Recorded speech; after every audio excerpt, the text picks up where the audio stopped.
Να πάρουμε τις θέσεις μας όλοι για να ξεκινήσουμε. Σας ευχαριστώ πάρα πολύ.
Ladies and gentlemen, please be seated.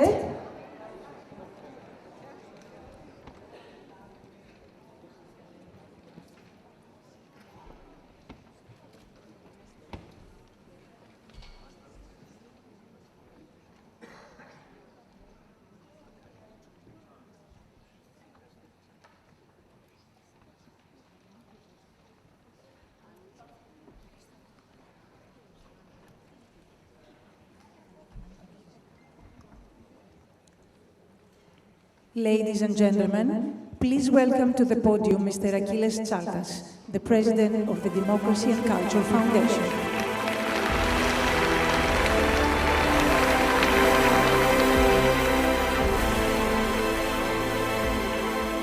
Κυρίες και κύριοι, καλησπέρα σας και καλώς ορίσατε στο Θέατρο Μαρία Callas. Χαίρομαι ιδιαίτερα που βλέπω στο ακροατήριο, εκτός από συνέδρους και πολίτες της Αθήνας. Mr. Mayor, Mr. Levy, on behalf of all of us at the Democracy and Culture Foundation, welcome to the 13th Athens Democracy Forum in association with the New York Times that we convene in cooperation with the City of Athens and the Kofi Annan Foundation. This week marked the 80th, it marked the closing of the UN General Assembly, and it also marked the 80th anniversary of the United Nations. It should have been a moment of celebration. Instead, 2025 forces us to confront the reality that the international order that was created in 1945 is faltering. As we meet here, the Israeli genocide in Gaza continues, almost met with apathy. Although the walkout during Netanyahu's speech was perhaps one hopeful sign, as was the wider recognition of the Palestinian state. In response to this, and in times like these, we have decided at the Democracy and Culture Foundation to open this year's plenary not with panels and keynotes, but with the City of Athens Democracy Award, to honor those who share courage and show courage against injustice. In the darkest moments, activism and bravery need to be celebrated. The warning signs of breakdown have been visible for decades, but ignored by those in power and many of our politicians. What was once a new reality after the 1989 fall of the Berlin Wall has hardened into today's hard realities. From Iraq and Afghanistan to Libya, Ukraine, Sudan, Gaza, and beyond, the misuse of force has become routine, often dressed up as defense. International law is weakened. Many governments are not listening. Human suffering sidelined. and unresolved disputes spark new cycles of violence. This erosion, though, goes beyond security. The global economy has shifted from cooperation to rivalry. Tariffs and trade wars disrupt supply chains. The WTO is adrift. Inequality, which corrodes democracy, has skyrocketed. The wealth of the top 1% could end poverty many times over, while most citizens face stagnation, starvation, and uncertainty. No surprise then that trust in institutions has collapsed, fueling populists and extremists. Meanwhile, progress of the 17 SDGs has stalled. Globalization once moved the needle, helped lower poverty significantly, but deglobalization has reversed momentum. Hundreds of millions still lack food, electricity, or water in a world richer than ever. And the climate emergency races ahead, with the greatest burden falling on those left least responsible. This is our reality, a hard reality. But it is not the whole story. History proves what cooperation can achieve. Smallpox eradicated, the ozone layer preserved, labor rights advanced. The problem is not that multilateralism is obsolete, but that it is outdated. The structures of 1945 cannot meet the challenges of 2025. New powers, technologies, and threats demand new approaches and new visions. And where better to explore these approaches than Athens?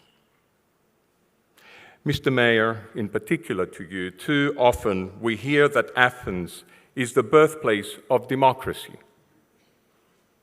I feel sometimes that's a tired refrain, one that risks turning democracy into something frozen in the past. Athens can play a different role. Positioned in the south of the global north, but the north of the global south, it can be an incubator of ideas, a place where democracy can evolve from the place that it was born, but the focus being on evolution. Not a system to be defended in old forms, but one renewed for our times. This is also the mission of the Democracy and Culture Foundation, to help democracy evolve by empowering society through citizen engagement and better governance. You cannot have good governance without citizen participation. That is why we gather here under the theme of new visions for hard realities. We must rethink the global order.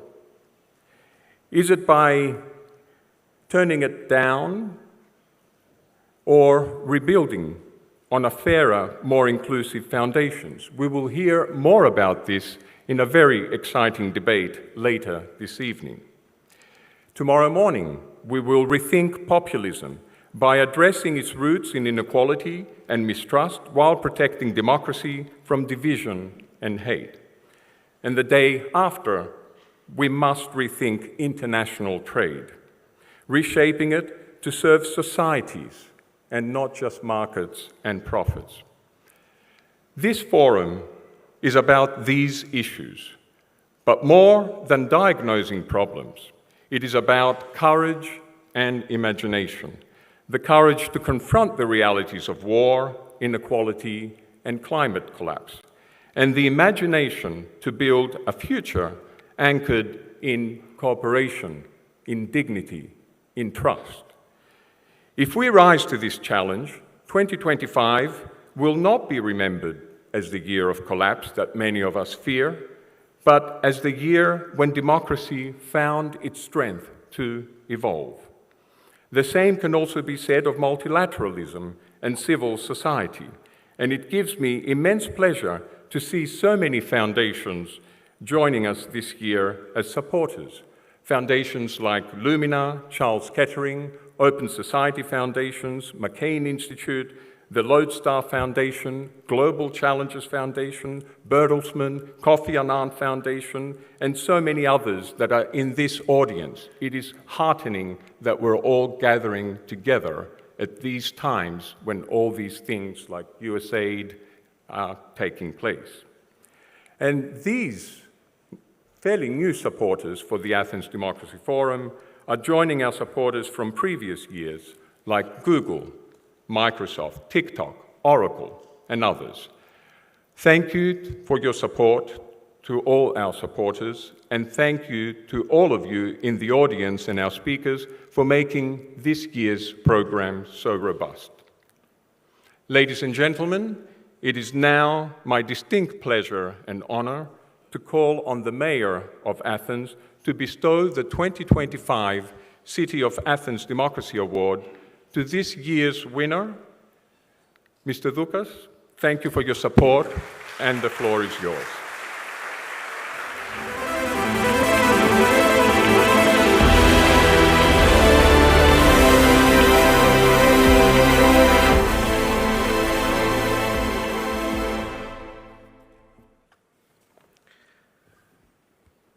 Thank you very much, dear Achilles.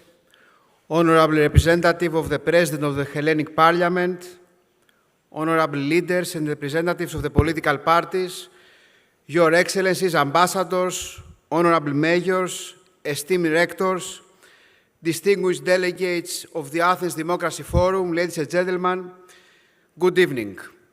A few months ago, when we began discussing who should receive this year's Athens Democracy Award, we could not have imagined how tragically relevant our choice would become. We did not expect that the world, the so-called civilized world, would stand by for weeks and months watching the genocide of the Palestinian people, unable or unwilling to stop it. Because the truth is, we all know what is happening. No one can say now, I didn't know. This evening, we honor a man who has dedicated his life to making sure the truth is seen, known, and never ignored. The man we honor today has for years spoken with courage and honesty, without half-truths or polite cover-ups, making sure the world knows about the atrocities Israel commits in the Gaza Strip. He's a brave journalist, a free thinker, a responsible citizen, and a true Israeli patriot. For years, he has warned us. Multilateralism, fanatism, the dominance of might over right, and silence in the face of injustice have fueled the cycle of bloodshed that has opened and closed for over half a century in the Middle East. Gideon Levy has never looked away. His articles in Haaretz were never written to please or to protect national myths. He writes to unsettle and disturb. He writes about children in Gaza who don't live long enough to grow up, teenagers with no dreams, young people with no future, mothers who bury their children, homes and neighborhoods destroyed, and the daily violation of human rights. He writes for a society that sometimes prefers not to see. And to those who attack him, those who try to turn him into an enemy just because he speaks the truth, his response is clear, and I fully agree with it. The true patriot act, he says, is to speak out against injustice. Ladies and gentlemen, we hope that today's ceremony might also mark the beginning of a peace effort in the Middle East. In the past few hours, a new proposal has been discussed, one that gives us hope, but also raises serious concerns. Yes, we hope, because peace in the region would mean food for the children of Rafah, clean water for the children of Khan Yunis, electricity in the hospitals of Gaza City, and the simple right for children to grow up without the sounds of bombs. But we are also skeptical, because the proposal still leaves the Palestinian people without a homeland. We are skeptical because the man who has played himself as the head of the peace is the same leader who just a few days ago at the United Nations loudly complained about broken escalators, but couldn't find a single word to say about the 22,000 children who have died of hunger in Gaza. Standing beside him as a key ally is Benjamin Netanyahu, a leader facing accusations of war crimes, who addressed the United Nations wearing a badge that read, "Remember 7th of October." So let us be clear, we do remember 7th of October, but we also have to remember the 723 days that followed and the 65,000 innocent civilians who lost their lives in Gaza. Everyone here tonight wants to give peace a chance, because in this region, so full of pain and history, if there is even a small chance for ceasefire, protection of civilians, and the start of rebuilding, then we have a moral duty to keep that window open. Ladies and gentlemen, we live in a world where fear, hatred, and propaganda are growing stronger.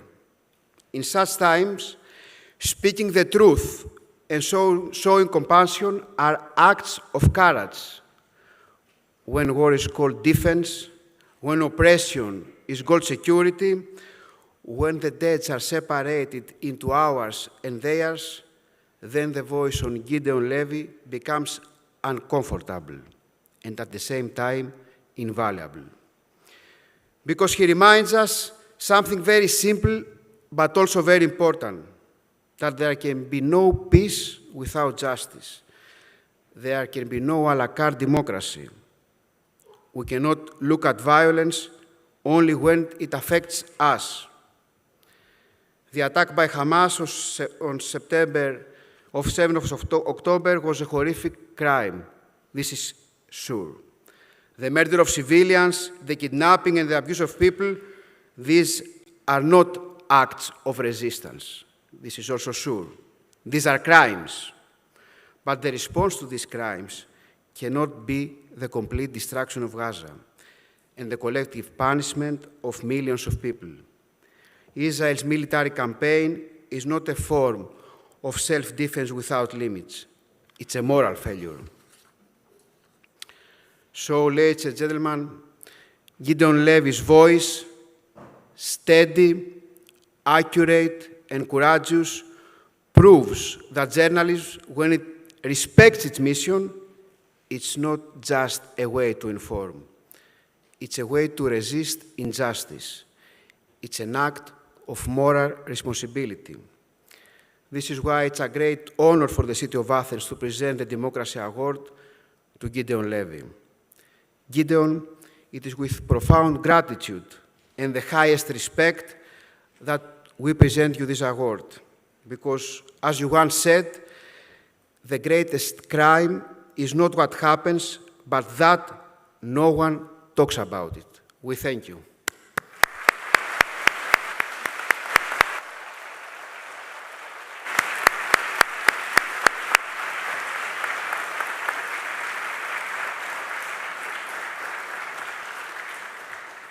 So I think that we should give the award to Gideon. So please, Gideon, come to us.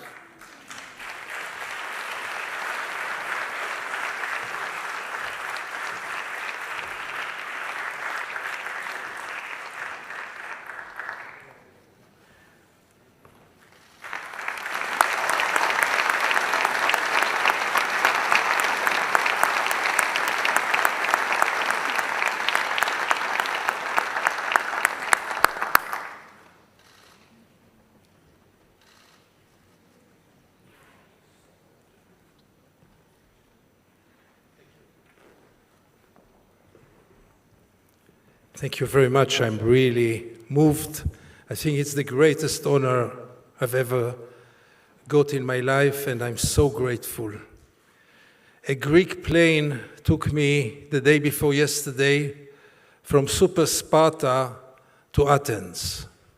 You know that our Prime Minister defines our country as Super Sparta. And my wife Katrin and I arrived in Athens, and we fall in love immediately. It's not our first visit, but we fall in love immediately. So the best prize we got was, first of all, to come to Athens. This is a forum for democracy, and therefore I will leave it to you to decide if Israel is a democracy. I'm not going to get into it. I would like just to ask you if a state which is holding one of the most brutal tyrannies in the world in its backyard for 50 years now, almost 50 years, can be perceived as a democracy. If a state where half of the people who are living under its control have no rights whatsoever, how can it be perceived as a democracy? South Africa was also a democracy for its white citizens. Israel is a democracy for its Jewish citizens. But that's for you to discuss. I cannot avoid telling you that not only I fall in love in Athens in the last 2 days, I fall in love with your mayor. It started with a phone call a few weeks ago. Hello, it's the mayor of Athens. I was sure he's joking. No secretary, nothing. The mayor of Athens. I get so many weird phone calls, I thought this is one of them. And then we met in person, and I think it was really a love from first sight. And then I met Georgia, and it was even more a love of the first sight with his lovely wife. So I'm really grateful, Haris, for inviting me and Katrin, and above all for this great, great honor. This award I would like to dedicate to those who really deserve it. It's not me. It's the journalists of Gaza.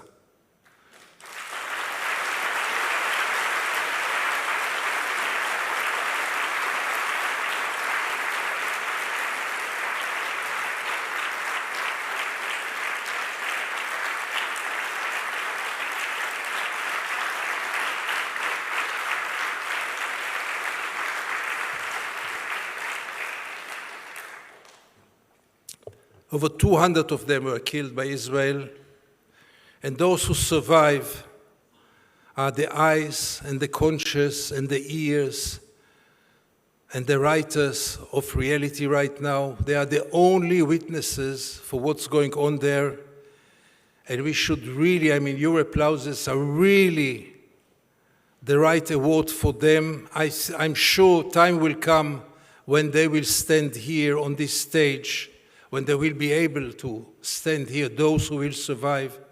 But let's remember that the real courageous people, the most courageous journalists in the world today, are those in Gaza. By the time that we are talking here, for this pleasant, pleasant evening, at least 2 children will be killed in Gaza. At least 5 or 6 adults will be killed in Gaza. By the end of this wonderful rally, wonderful meeting, wonderful assembly, at least 8 or 10 people, another 8 or 10 people will die in Gaza.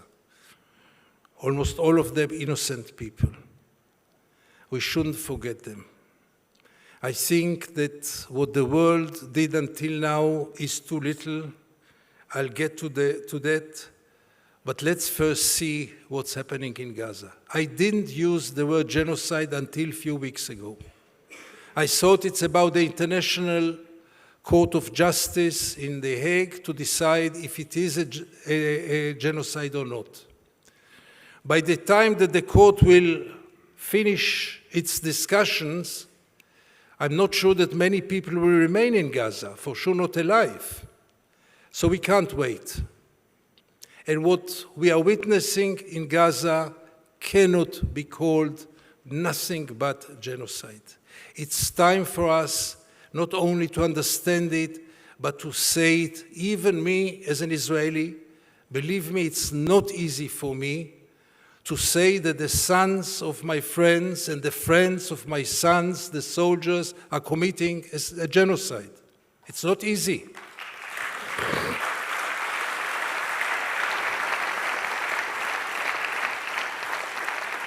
But when I realized that A, there is a plan, B, it is being implemented systematically, and C, that the continuance of this barbaric attack is almost endless, I realized that we have to call it by its name, and its name is a stain over Israel for many, many years. Israel is committing a genocide by the time we are talking here, and again, not easy for me to say it, but it's much harder for me to close my eyes and not to look at it. Unfortunately, most of the Israelis don't see Gaza and don't want to see Gaza. Any average Greek citizen saw much more of Gaza than any average Israeli. They don't want to see Gaza, they don't see Gaza, and the coward collaborating free media of Israel is helping them not to see Gaza by not showing Gaza. We don't see Gaza.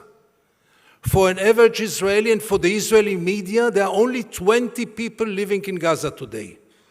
The 20 hostages. Those are the only human beings living in Gaza. All the rest doesn't count. All the rest doesn't exist. All the rest are not human beings. That's the way it's being covered in Israel. And vis-a-vis this, nobody can keep silent. And if it is a genocide, the world has to do much, much more. With all the respect to the recognition of Palestine by the majority of the states of the world, it is not enough. In many ways, it is a typical hollow or half-hollow lip service of the Europeans, mainly the Europeans, to show we are doing something for Gaza. We are doing something to stop the war. We are doing something for creating a Palestinian state. But believe me, go to the West Bank and you will realize that the Palestinian state is fairer today than ever. And declarations and condemnations and recognitions are not enough right now. Time is running out. Maybe we are facing now a good chance for a ceasefire. I'm not sure. The coming hours will tell us. For me, it looks like a fantasy, but you know, if this fantasy will come true, it is not a very just fantasy, by the way, but really, why would I say a word about it when in the coming few days we will see if something comes out of it or not?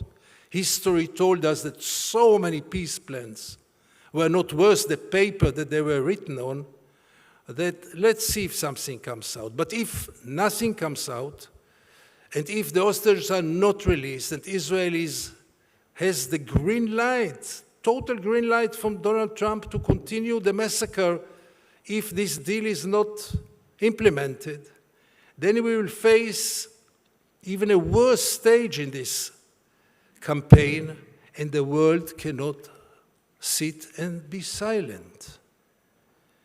Now, Israel, as you know, has a very sophisticated strategy for many years, much more before the war in Gaza. I don't call it war, but the attack over Gaza.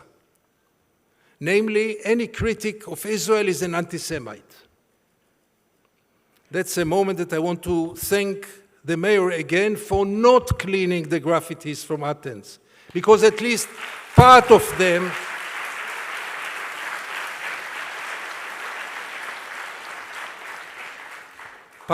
are anti-Semitic, but part of them are very, very just. and a vivid city like Gaza, like Athens, who is so involved, and you see it in the streets. It's just an honor for for Athens, It's just an honor for Athens and of the people of Athens to raise their voice, because this is what we are doing now. This is our, not only the right, that's our duty. So please ignore the Israeli propaganda who labels anyone who criticizes Israel as an anti-Semite. We know very well there are anti-Semites in the world. They should be fought. Some of them are using the war in Gaza or the attack on Gaza for their own purposes. But the big majority of the people who criticize Israel right now are not anti-Semites. They are people of conscience. It's not their right to do so, it is their duty to do so, because I can't see any person of conscience, of justice, who remain indifferent, who does nothing vis-à-vis the scenes of Gaza, vis-à-vis the dying children, the starvation, the destruction, the systematic destruction. Pay attention to the destruction, because it is so systematic. They just wipe out whole neighborhoods. Nothing will be left of Gaza. Gaza is already unlivable, and I think that to rehabilitate Gaza will take decades. To rehabilitate the people of Gaza will take generations, because they will never forget, and they will tell their children and the grandchildren what they went through, those who will survive. So I urge you, don't be paralyzed by accusations that you are anti-Semites by criticizing Gaza. Free Gaza is a legitimate call. Free Gaza is a slogan or a graffiti which brings honor to Athens and shouldn't be cleaned. And please tell it to my ambassador, who is not here and not by chance.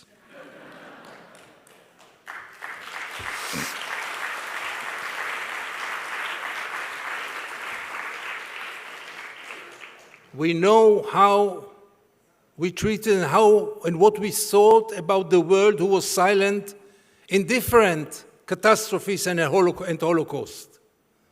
How we blame them for being silent.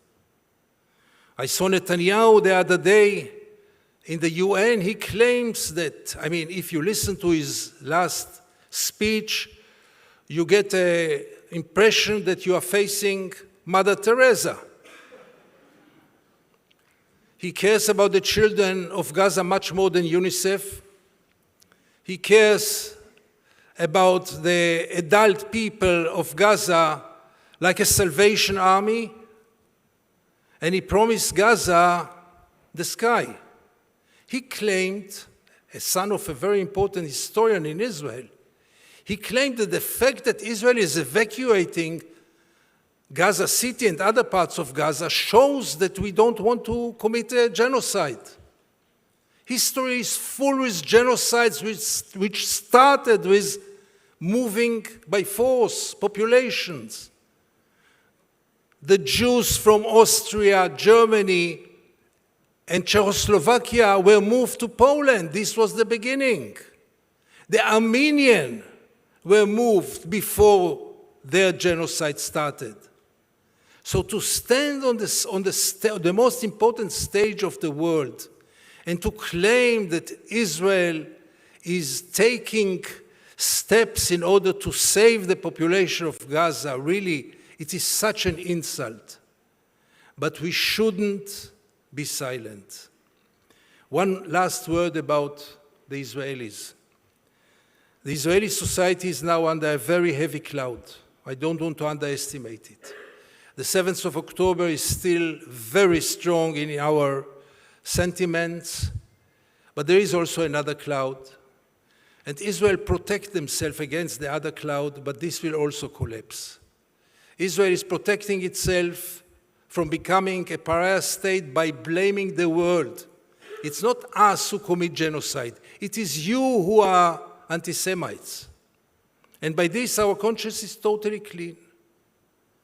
The Israeli society is right now in a very unhealthy situation in which people still are debating if there is hunger in Gaza or not, like it is a legitimate issue to debate about it. Let's argue that today is not Wednesday. One side will say it is Wednesday today, and the other one will say, no, it's not Wednesday today. And let's have a debate. That's exactly the only discourse in Israeli society. You show them videos from Gaza, they will tell you it's fake, it's AI. You will tell them story from first source about doctors, about foreign doctors who came to Gaza and left, and all of them innocent people, people who endangers their life to go to save other people, and they will tell you, no, that's Hamas propaganda. This must be broken. This silence, apathy, indifference, and dehumanization of Israeli society must be broken. It's very hard, because first of all, the Israelis don't want to know. Secondly, there is this unbelievable, powerful brainwash system which enables them to believe that everything we do is defense, that everything we do is moral. Many times they will still tell you that the Israeli IDF, the Israeli armed forces, are the most moral army in the world. Try to tell an Israeli that the Israeli army is the second moral army in the world. Let's say the army of Luxembourg is more moral, and they are, but Luxembourg doesn't have an army. They will be so offended. How dare you? They really believe that that's the most moral army in the world. And it's very, very hard to break it. So, almost 40 years ago, when I was still a young journalist, I started almost by mistake. I was a very good boy, Tel Aviv. I believed everything they told us. I believed that we are the good ones and they are the evil ones. I believed that all the Arabs want only one thing, to push us to the ocean. I believed that we are the chosen people and we can teach the world morality. I believe that after the Holocaust, nobody can tell us what to do. We have the right to do whatever we want. I believed in all those myths, that we are the David and the Arabs are the Goliath. All those myths that we were told in our childhood by the education system, by our parents, by the media, I almost believed everything. And somewhere in the late 80s, when most of you were not born yet, as I can see, somewhere then, I started something very innocent. I traveled to the occupied territories as a journalist. I remember the first time it was about uprooting few olive trees. Big scandal there.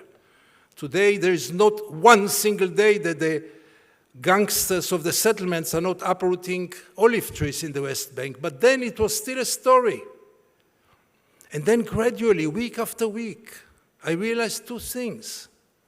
First, that that's the real story of Israel, the occupation. This is what defines us. A beating man can be very kind in the morning in his office, charming to all his friends, but what defines him is his violence. What defines Israel is what it is doing in its backyard, in the West Bank and Gaza. This defines Israel. And I realized that that's the real story. And then I also realized that that's a very good opportunity to be always exclusive. And what a journalist wants more than being exclusive, because almost no Israeli journalists go there and cover the story. And then I decided to dedicate my professional life to cover the occupation. People always think that I'm an expert for the Palestinians, that I write about the Palestinians, obviously that I'm Hamas propagandist. No, I write about the Israelis, not about the Palestinians. I write about us. I write about our moral profile. I write about our sons. I write about our reactions to what's going on there. I write only about the Israelis and what they are committing there. And this is very, very unpleasant to read, to hear, and they do everything possible to avoid it. And in the last 2 years, they succeeded. Because in the last 2 years, in the mainstream media, you don't hear any alternative opinion. And you don't get any objective coverage of Gaza. So here I am tonight, whistling in the darkness, with very little audience in Israel, and with such a wonderful audience like you here in Athens. I can assure you I will not forget this evening. And thank you so much, Mr. Mayor, and all the foundation for the great honor. Thank you very much.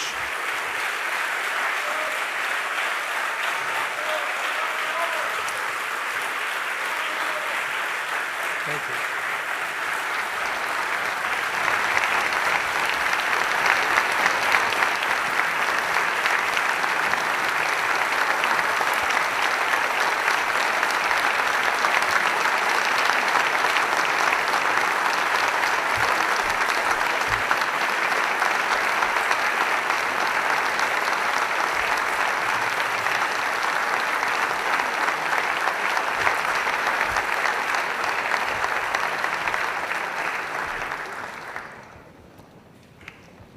So there you have it, ladies and gentlemen, the 2025 City of Athens Democracy Award to journalist and author Gideon Levy. Congratulations.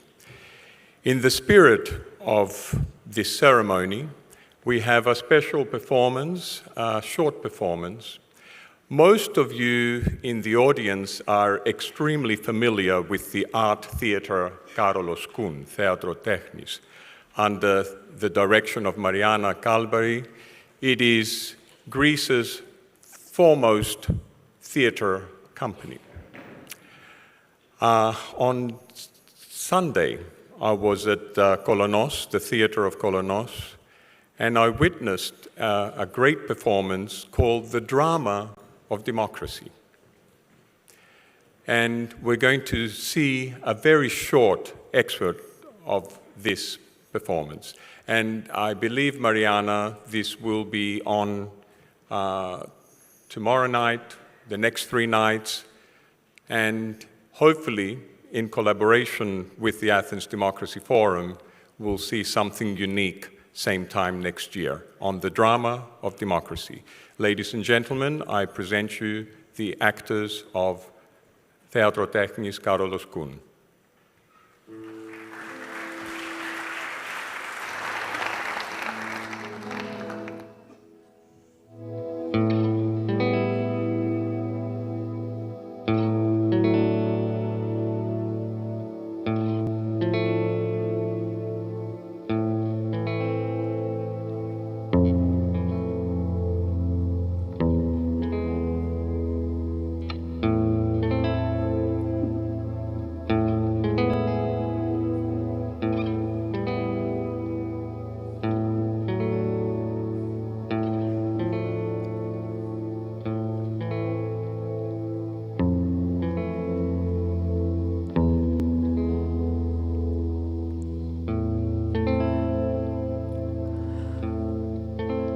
Πολλά του κόσμου, τα φοβερά και θαυμαστά.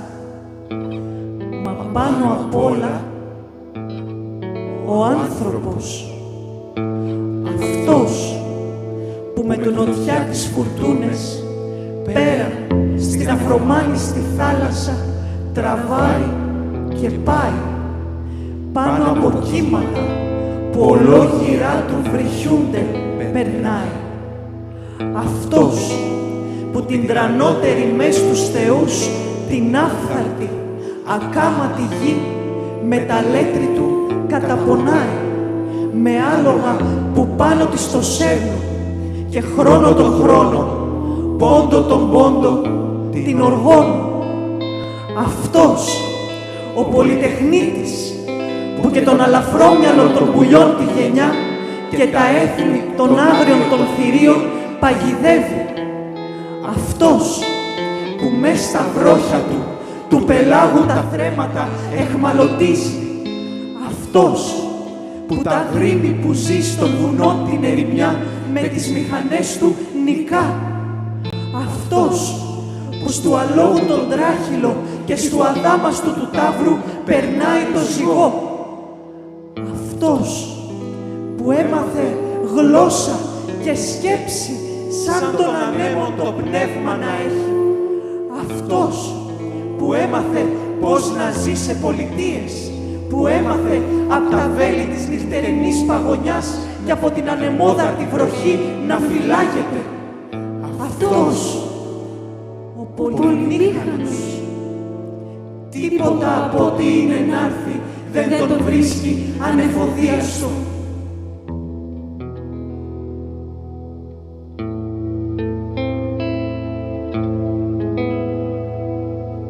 Μόνο τον χάρη γλιτωμό δεν θα βρει πουθενά.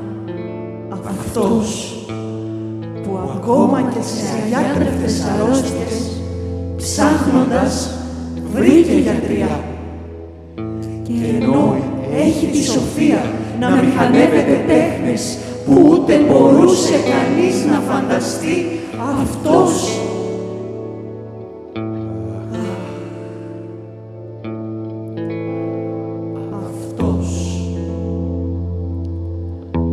πότε γυρνάει στο κακό και πότε πάει στο καλό. Τίποτα από όσα σοφίστηκαν οι άνθρωποι χειρότερο δεν είναι από το χρήμα. Αυτό και πολιτείες γκρεμίζει και τους άντρες ξεσηκώνει από τα σπίτια τους. Αυτό και το φρονίμον γυρίζει τα μυαλά και τους κάνει να αγαπούν τα αισχρά. Αυτό έδειξε στον άνθρωπο πώς να κάνει πανουργίες και κάθε είδους ασέβεια να μαθαίνει. Δόξα για την πόλη του, όποιος τους νόμους και των θεών τη δίκη τιμά. Ανάξιος της πόλης, όποιος τολμάει τάδικο να αγαπά. Τέτοιον στο σπίτι μου εγώ δεν βάζω, μη δε σύμμαχο, μη δε φίλο μου τον λογαριάζω. Η πόλη μας είναι ελεύθερη και η πεμπτουσία της ελευθερίας μας ξέρεις ποια είναι. Ποιος έχει να προτείνει κάτι καλό για την πόλη, να έρθει να το καταθέσει εδώ, ενώπιον όλων. Όποιος προσφέρεται, δοξάζεται. Όποιος δεν θέλει, σιωπά. Νοείται για την πόλη ισότητα ανώτερη από αυτήν.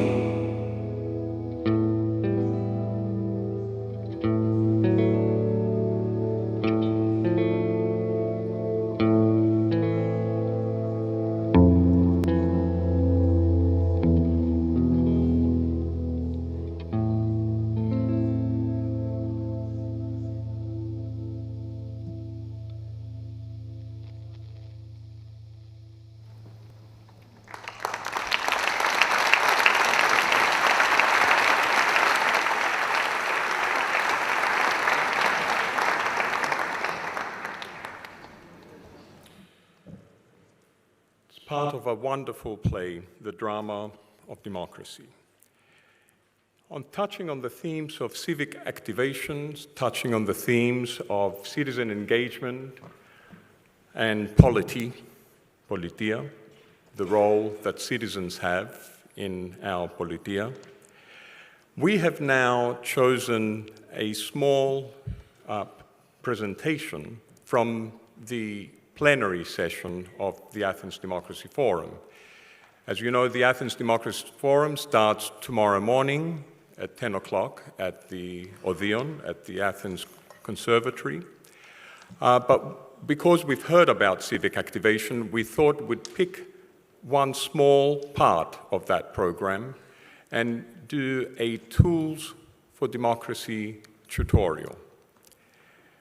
The program that you will see tomorrow, the next few days, has been a lot of hard work, masterfully woven together by our editorial director, the editorial director of the Democracy and Culture Foundation, Kim Conniff-Tabor, with the help of all our team, with the help of our New York Times colleagues.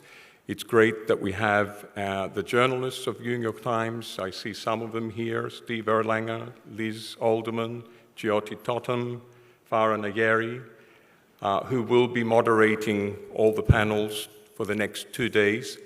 But let us now hear from Tools for Democracy tutorial. We will be joined by Lindiwe Mazibuko, who's the founder and CEO of Future Elect and former leader of the opposition, South Africa, and Shanae Gerber, head of marketing and communications of Future Elect.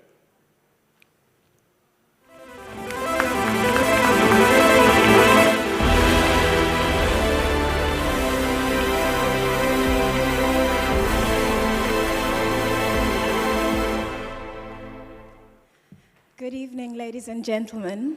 It is a great honor for us to be able to share with you tonight our work in civic education in South Africa, to share with you some of the lessons we've learned from building the platform and the content, and a little bit about our plans for the future.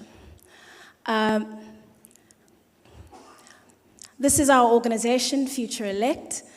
Future Elect is a Pan-African, non-partisan democracy-building organization, and our purpose is to support young people in Africa who either want to run for elected office in democratic contexts or who want to serve as political appointees.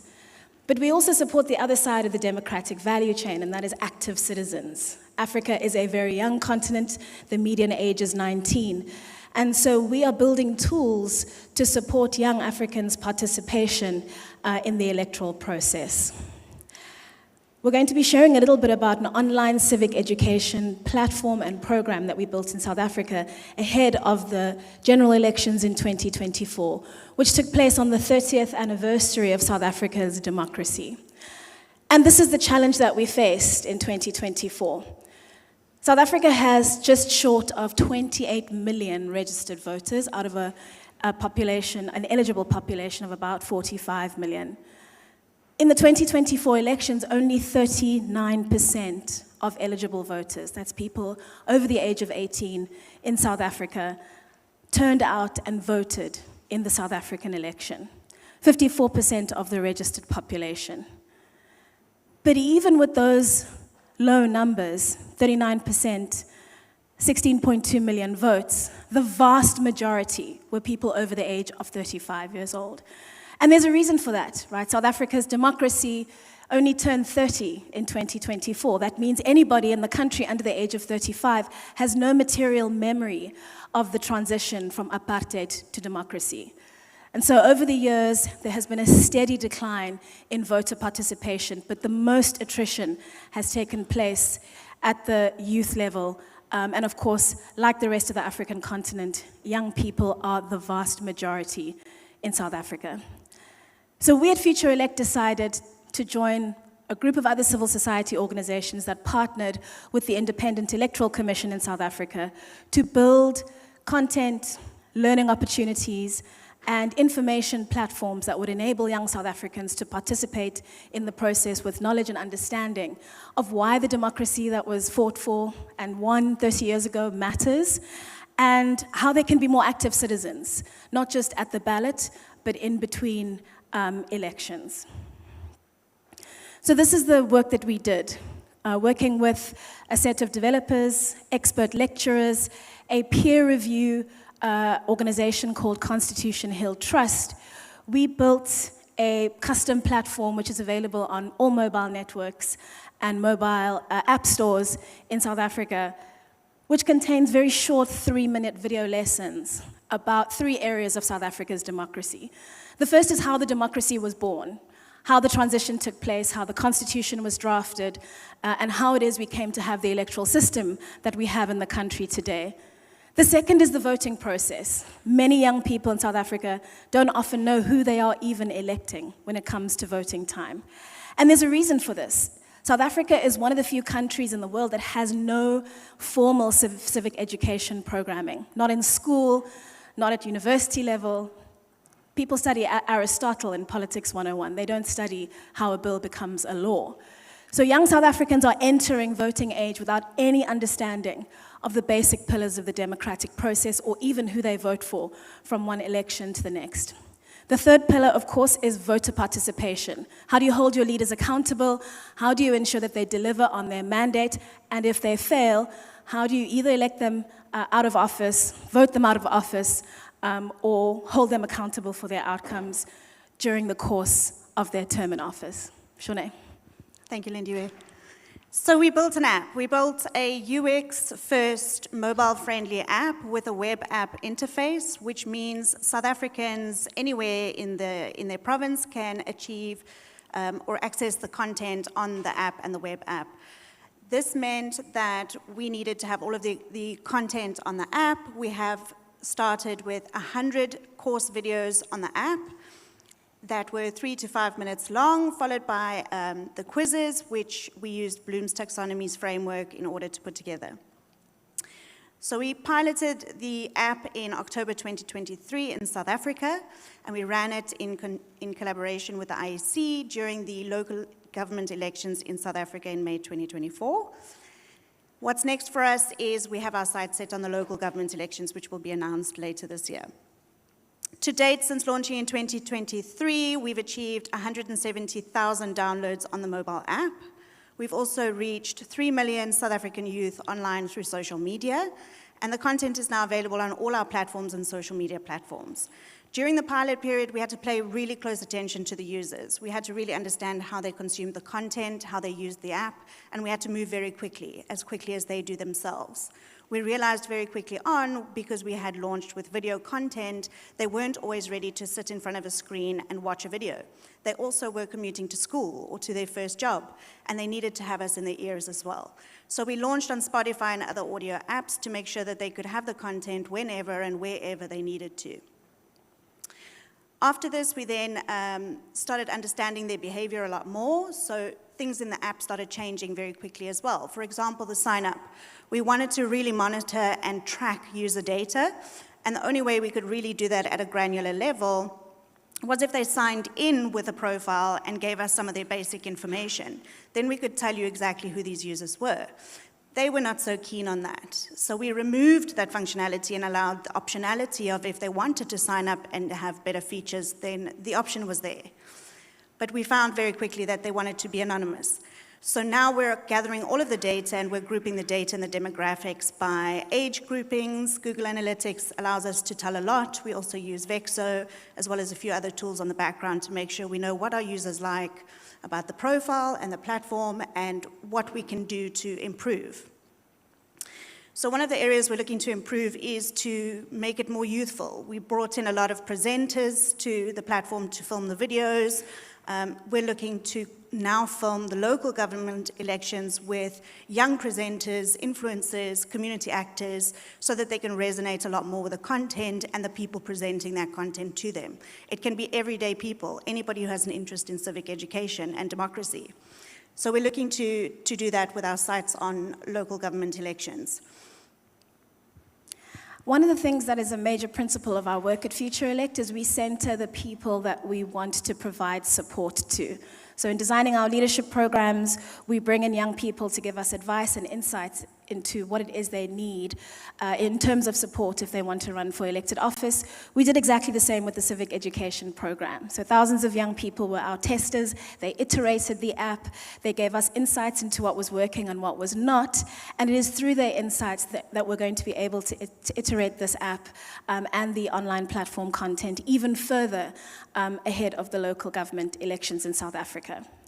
What's next is, once we are confident about proof of concept, we want to take this program into the other regions where we operate. Currently, Future Elect runs leadership programs in East Africa, and we're expanding to West Africa out of Accra in Ghana in 2026. And we want to equally offer young people, these young people who are taking to the streets, making their voices heard in terms of protest. We want to arm them with the tools to be able to exercise their democratic rights, to protect their democratic structures and systems, and to elect the kind of leaders that they deserve to serve them now and into the future. Thank you very much.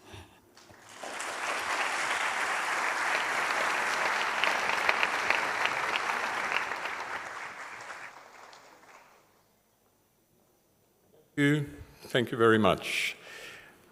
In the journalistic ethos of the New York Times, and now definitely of the Athens Democracy Forum, we not only invite voices that we agree with, but we very much like to have at our forum voices that we disagree with, because it is important in a democracy to listen to the contrarian point of view in the hope that through dialogue and debate we will come to some consensus.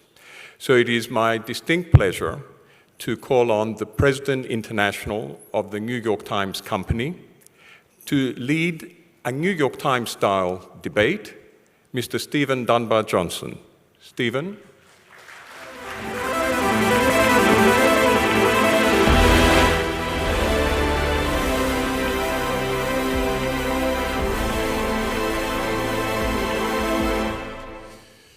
Good evening, ladies and gentlemen, and welcome to what is the second New York Times debate at the Athens Democracy Forum. As Kitty said, my name is Stephen Dunbar Johnson, and as President International of the New York Times, it is my pleasure and honor, indeed, to MC this evening's proceedings in this magnificent theatre. In keeping with the motion and indeed world trends, you can see me this evening perhaps as your friendly autocrat for this evening's debate. Actually, let me straight away invite our debaters, our brave debaters and jury members to come up on stage. Please join me on stage.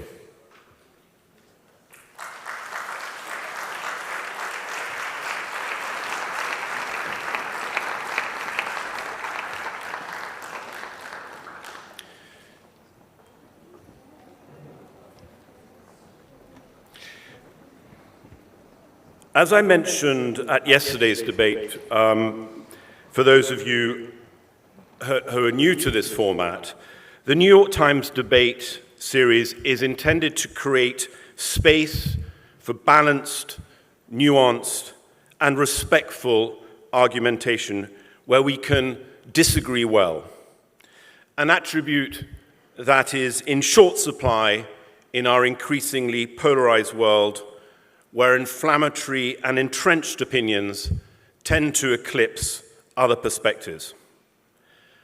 Where it's as important, if not more important, to listen deeply and appreciate where points of views that differ from our own are coming from, and to recognize that often compromise is the foundation of progress.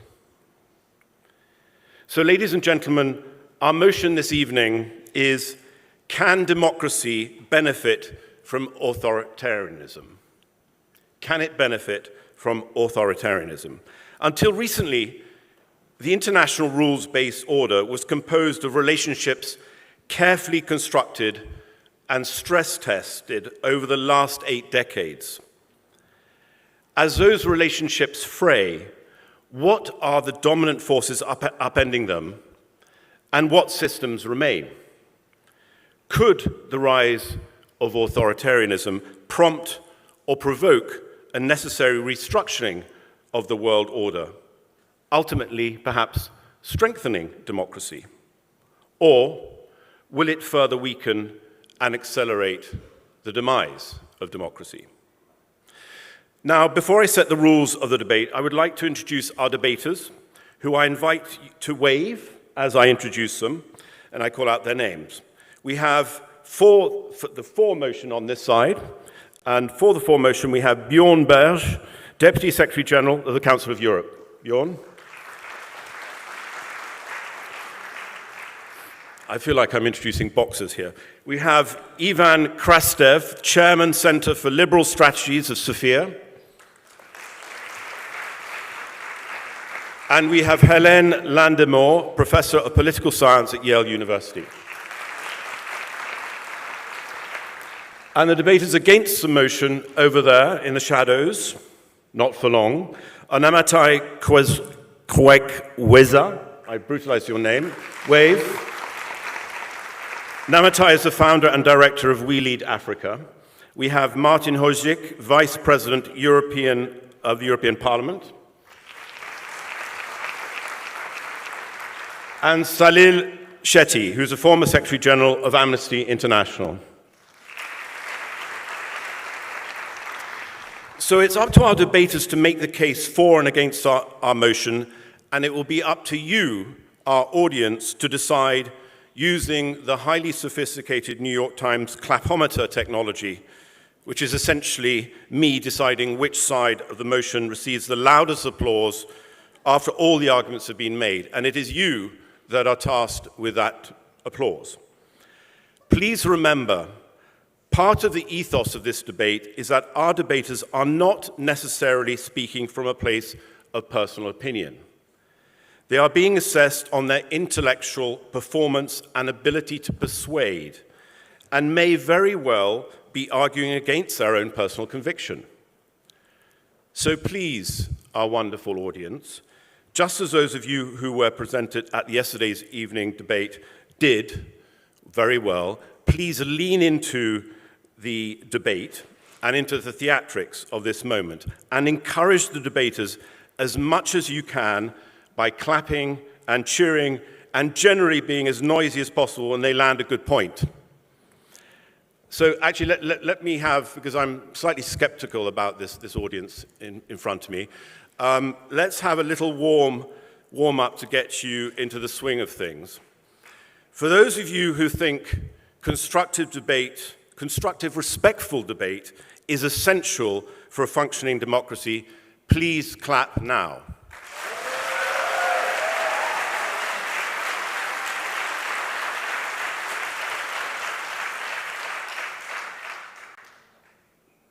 Not bad, not bad. So listen up, everybody. Let me explain as briefly as I can the rules for those of you that were at yesterday's debate. Forgive the repetition. The first pair of debaters from each side of the motion will come up and stand at the respective podiums here. The team members from the for team will speak first, followed by the against team. The for team debater will remain at the podium whilst the against team debater makes their case. Then the second debaters for each side of the motion will come up to their respective podiums, and again, both remain at the podiums to make their case and listen to the counter arguments, etc. Each speaker has up to 3 minutes. Debaters, a warning, we will be vigilant. When I say we, I will be vigilant with the time, so please watch the clock. The clock is over there, or you risk being cut off by me. And I am an autocrat, as I said at the outset, and I will be an autocrat this evening. Once everyone has presented their arguments, our esteemed jury, also sitting here on stage, in the form of, and again, please wave, Lex Paulson, the Executive Director of the Six-Piece School of Collective Intelligence and lecturers in advocacy at Sciences Po in Paris. Maria Elena Aguero, Secretary General Club of Madrid. Where are you? And Nicolene Arcaina, Center for International Law, and who's one of our next-gen finalists. Where are you? Once our debaters have made their case, our jury members will come on stage one by one and speak directly to the debaters for up to 2 minutes each, no more. Crucially, each jury members, and I'm talking to you jury members, you are asked to please refrain, in fact, from judging. I know that's paradoxical.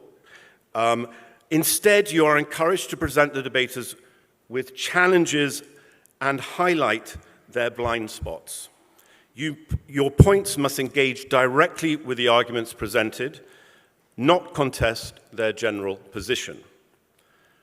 After the jury has imparted their wisdom, we'll have a short break of 4 minutes where you will be entertained by a pithy video. And in that short break, the teams will digest the feedback they've had from the jury members, and they will huddle, and then they will select one of their team members to come up and give the final rebuttal, which will be 2 minutes, after which you, will then vote through clapping. So, the last point I would like to make before we start, and this is important, when you pick your side, try to suspend your own bias and consider which side made a better case, injected the most passion and arts of persuasion to sway you. Okay, I hope that's all clear. Let's get going. So, who's going to come on the fourth side? Bjorn. And for the gate side? I invite you to start, and watch, Bjorn, you're going to start, and when I say go, watch the clock, 3 minutes. Dear friends, democracy comes in different shapes and shades. At the same time, we see leaders democratically elected with clear priorities and a clear agenda that take firm steps to limit chaos, indifference, and stagnation. Some observers refer to them as authoritarian, but mainly because of their decisiveness, ability to act, and their non-compromising approach. But what is actually the root of the problem? Traditional democracies are failing to respond efficiently and appropriately to the expectations of its citizens, to meet the anxieties of ordinary people.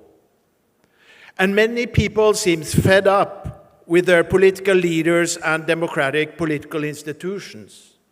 Therefore, they want a fundamental change, a much more clear and decisive political leadership, and to stop developments that many deeply worry about, such as mass migration and insecure borders, rising levels of crime, high inflation, and higher cost of living, and basically a lack of real opportunities. And most importantly, many are seeking just a safe job and a good and safe future for their families.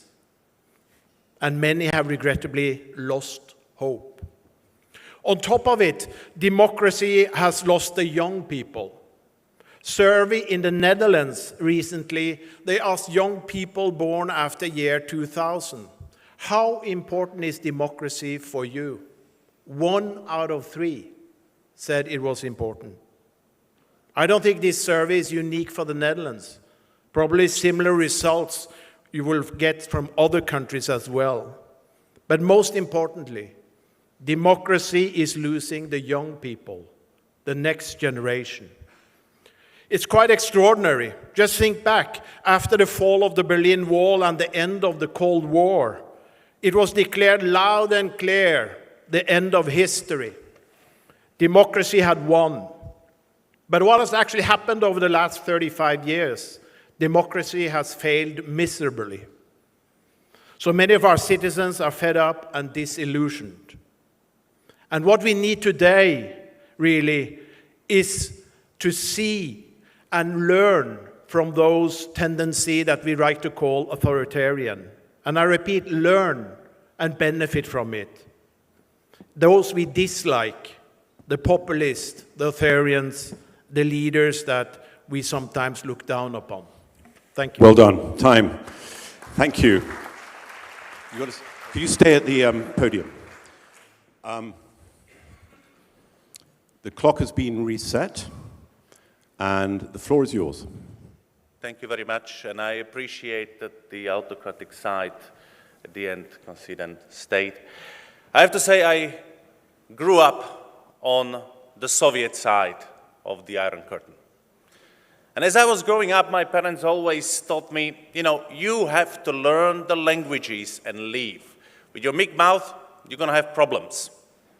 So they forced me to go and, attend private German lessons because only language you got at school was the mandatory Russian. What I didn't realize at that time, while really hating to go to the German lessons, was the incredible thing that my parents were doing. by trying to set me on the path of exiting the country, become a migrant, in search of a freedom, in search of a liberty and prosperity. They were putting themselves in a danger. Because if that would have happened, if the Velvet Revolution would have come, and I would have left, they would be in peril. The autocracies are suppressing people, are suppressing debates like this very one, and are creating refugees to undermine democracies. Because people seek freedom, people seek the possibility to express themselves. But what we need is not just any democracy, because also Viktor Orban claims that it's a democratic country, just not liberal. And the liberal word is really something which is crucial in the democratic world, because the liberal world means that we have true rule of law, that we have accountability, that we have strong civil society, something which you see the autocratic leaders to silence. We have free media, which can host the debates like this. We have the supporters of autocracy being able to voice their opinions, which is not the case in the autocracies or the semi-democratic states. But not only that, this is a very important also for the overall prosperity.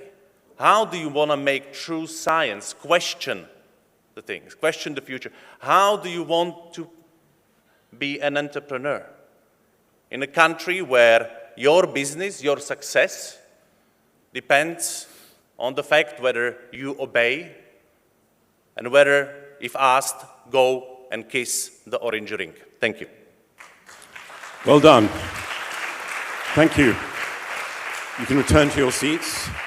Can we have our second group, second round, for and against? Hélène, yes. The clock has been reset, and you have 3 minutes. So, can democracy somehow benefit from authoritarianism? My answer is paradoxically yes. Not because authoritarianism is desirable, obviously it isn't, but because its rise at home and abroad forces democracies to face their own weaknesses and return to their core strength. The wisdom of their own people, their ingenuity, their ability to bounce back and solve problems. And in doing so, in facing these limitations and these challenges, they can emerge stronger. For the last 40 years, democracies have betrayed this very heart of their ideal. They've often hollowed out themselves. Power concentrated in elites, citizens' voices were sidelined, and inequalities grew unchecked. Bjorn mentioned Fukuyama and the end of history diagnostic, which was completely wrong and signaled complacency. That was when we started losing the plot. Democracy requires constant renewal and vigilance. And here is the hopeful part. Democracies can grow through crisis. In the 20th century, we've already been there. So, critics said that democracies were too weak and divided to prevail. Yet, they defeated fascism and Nazism in 2 world wars, and later outlasted the Soviet Union, economically, politically, and morally. These ordeals did not just preserve democracy, they transformed it.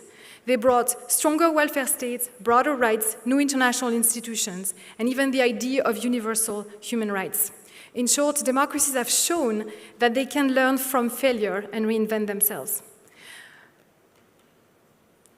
We've lost this capacity in recent decades. We need to regain it. We need to refocus on our strengths, which is the ability to pull the wisdom of diverse people confronting hard truths together. And authoritarianism rise can be an opportunity to do this, return to the core principles. So the challenge now is not only to resist authoritarianism, but to finish the work begun after World War II. The post-war generation built human rights law, the UN, Bretton Woods, but they stopped short of creating democratic governance at the global level. Today's challenges, from climate change to artificial intelligence, demand that we finally take that step. Among the many reforms, I just want to put one on the table. Imagine a global citizens' assembly, a permanent body within the United Nations where people are represented not as members of nation states, but as human beings, one person, one lottery ticket. A chamber that reflects the voice of humanity as a whole, unlike our current institutions, which disproportionately empower the global north at the expense of the global south. That is how democracy can turn today's authoritarian pressures and challenges into tomorrow's strength, not by retreating inward, but by daring to build the first truly global democratic institutions of the 21st century. Thank you. Well done. Stay at the podium. Now, Matai, again, the clock has been reset at 3. The floor is yours. In Africa, we say that it takes a village. And I believe in this debate tonight, it will take the audience. So I need you to help me with something. When I say Amandla, you say Awethu. With passion, please. Amandla! Amandla! That is a Zulu phrase that means power to the people. And that is the basis upon which we have these conversations about democracy. You see, in recent times, we have had these experiences around change. The global order has been significantly disrupted. What we knew as a reality from the times after the Second World War, all of that has been radically shifted and radically changed.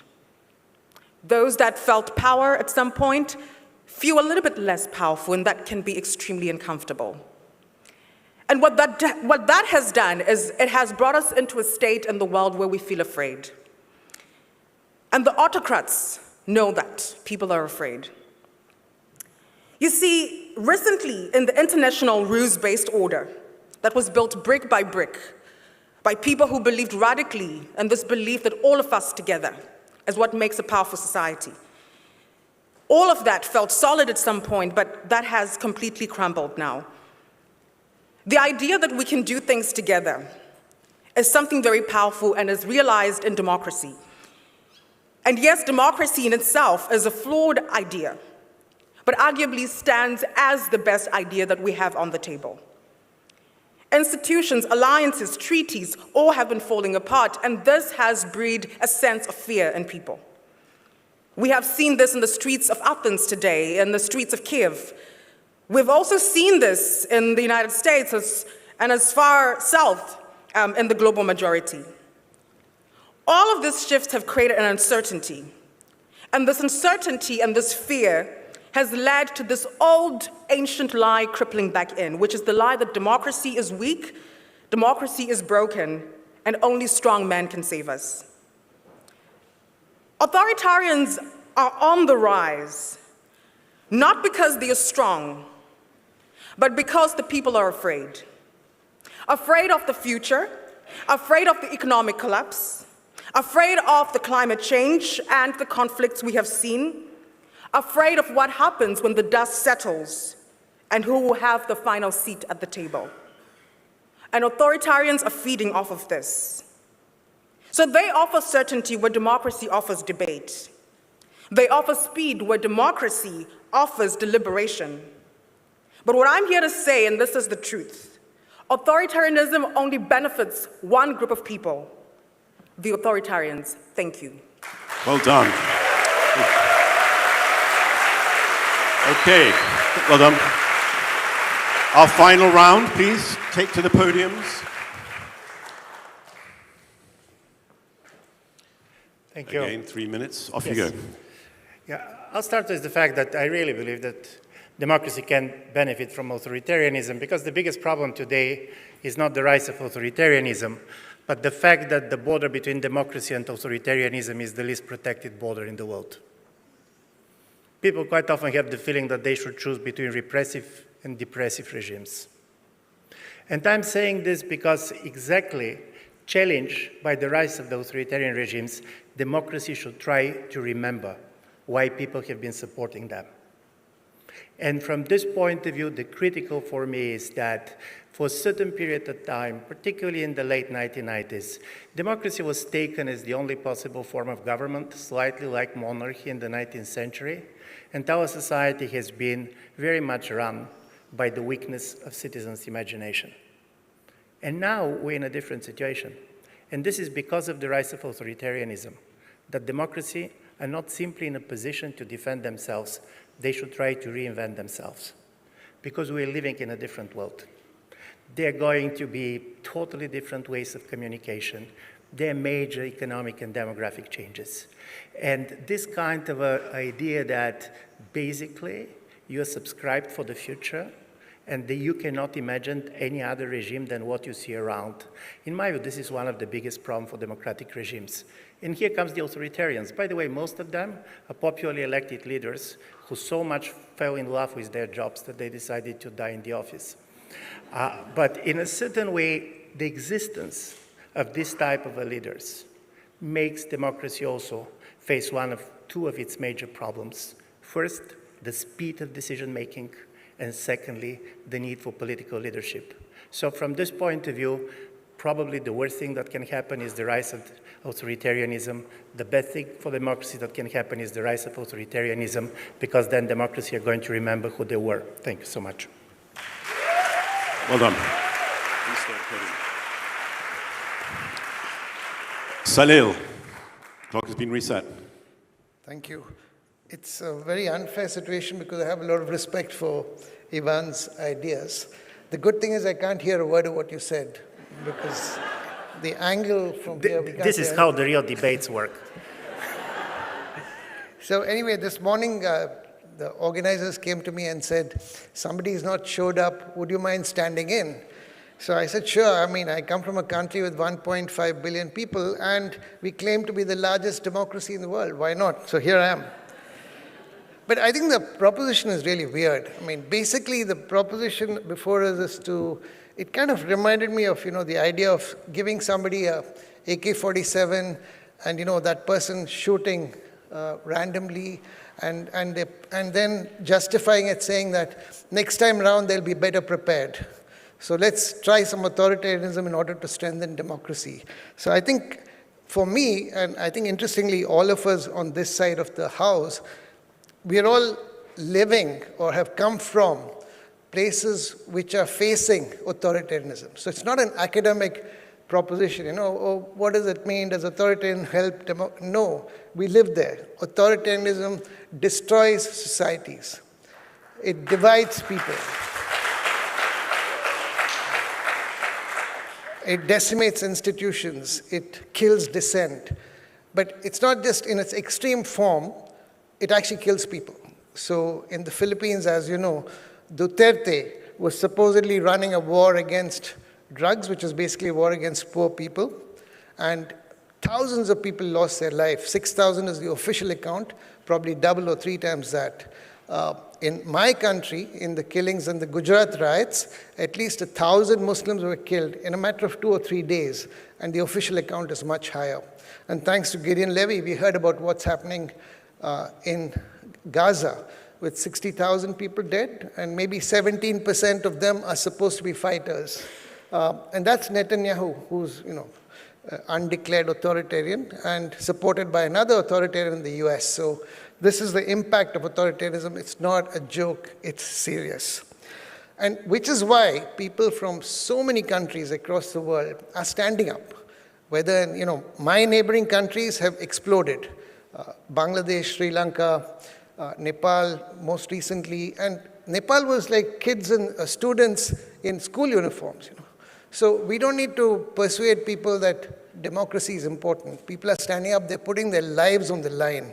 So I think the debate to me is it's kind of wrongly framed. I think the real question before us is, how do we bring our societies together once this madness ends? Because everything is, in India we have these WhatsApp groups which divide communities. Mothers are fighting with their daughters. So that's the question, how do we bring people together? Thank you. Thank you very much. So you've heard the arguments. Our jury members have heard the arguments. So I just remind everybody, the jury, you jury members are going to come up one by one. You've got 2 minutes. And please, debaters, listen to their counsel, because they are going to pick holes in some of your arguments. They're going to give you some advice, which you should take as you think about your final rebuttal, which will be in 2 minutes. So Lex, would you like to come up first? So it is my humble mission to poke holes and identify gaps. I will begin with those arguing against the motion. You have failed, in my view, to answer the strongest argument presented on those in favor of the motion regarding the performance of states and the fact that many citizens in the world, perhaps not you, but certainly many citizens of authoritarian countries value the security and material prosperity provided in those countries more than their individual civil liberties. So what does that mean for your argument about democracy and the essential rightness or wrongness of that system, given that non-democratic systems seemingly also create happiness and well-being while depriving their citizens, citizen being a generous term in those countries, of the liberties that you hold dear? With regard to the arguments in favor, I think there is perhaps a mistake about the word benefit. When you say that democracies are resilient or given greater energy and life, I broke my leg when I was 24. I survived that experience, but I cannot say that breaking my leg benefited me. And so I think making an argument that democracies can triumph over authoritarianism is not the same as to say that democracies benefit from authoritarianism. And as we've seen, many authoritarian leaders have used the electoral process to gain power, and just as my leg was broken, to break all the institutions, the checks and balances, the independent media, the independent courts. Those institutions have not benefited from authoritarianism. So I'd like to hear you address whether you can really use the word benefit in this circumstance. Thank you very much. Thank you, Lex.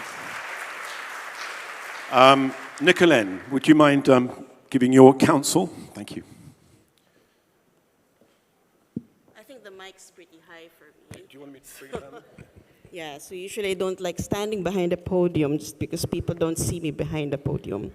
Okay, so I guess our job here really is to engage both sides, and for me to, I'll engage first the against side, and they have talked about, of course, that authoritarianism doesn't benefit the people, but only benefits a few or one.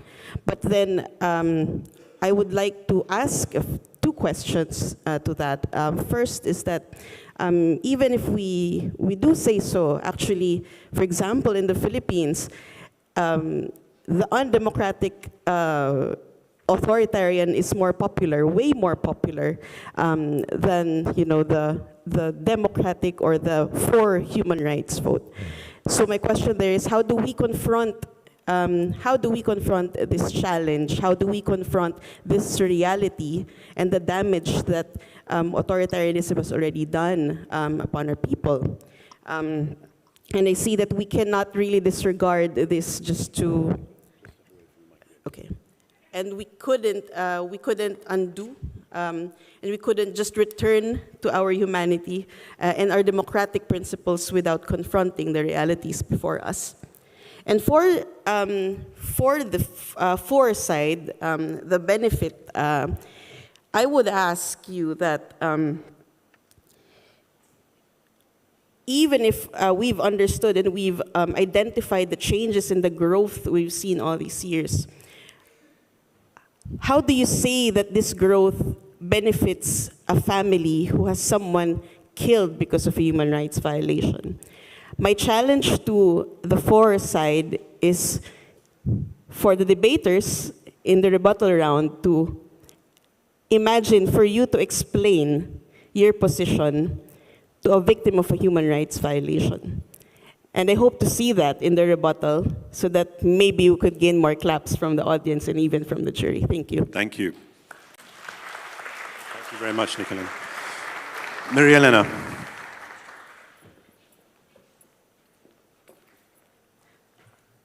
Thank you. I'm going to lower this as well.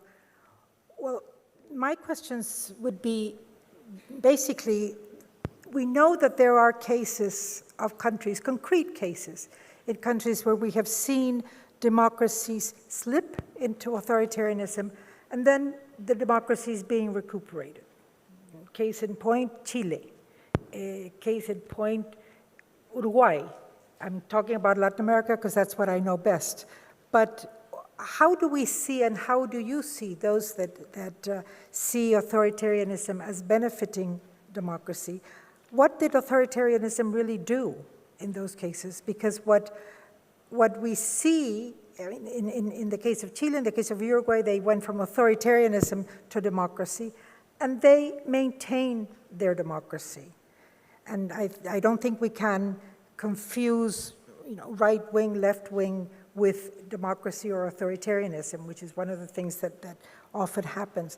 But when we see in countries in Europe that had a hard time recuperating their democracy, if they had it, or gaining it, and then flipping back into authoritarianism, what changed? What is it that really made that difference? And I'd like to hear some concrete examples that I really didn't hear. And then in the other issue that was raised was the memory issue, and the fact, and this in the case of Africa, for example, where we see that it is such a young generation. And that young generation may have, in some cases, seen a greater opening, a greater participation in their government, in their societies, but are they seeing real democracy? Are they living real democracy in the sense of their, not only the participation, but the benefits in the sense of freedom that democracy must bring? And I think that those are two things that I didn't quite hear from the audience, from the debaters. So, thank you. Thank you. So, having absorbed those points, we're now going to play a little video, just to keep you on your toes.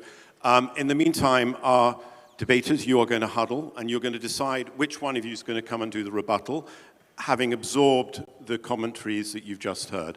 So bear with us for 4 minutes, and we'll be back.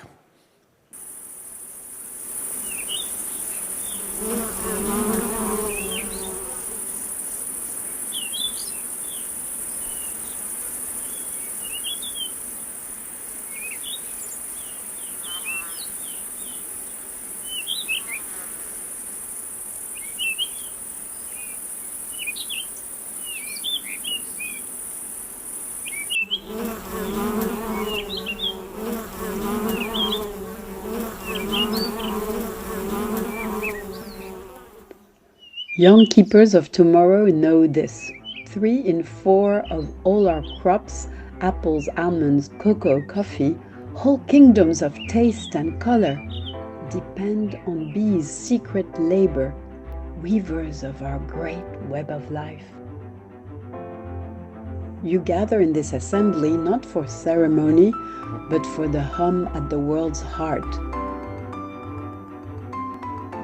The hum that stitches spring to summer, that seeds fields with bloom and wonder.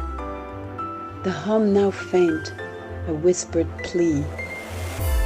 The desperate last stand of biodiversity.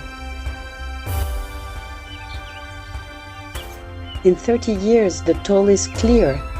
1/3 of pollinators lost, their flight broken by poisoned air, their maps erased by concrete's snare.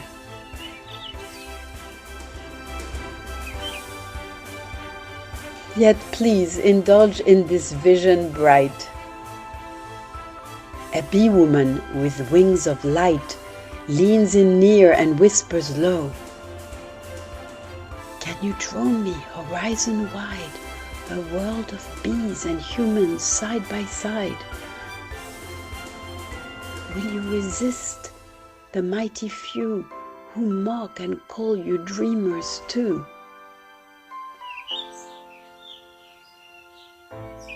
For keepers, you have more than dreams. You have the tools of assembly.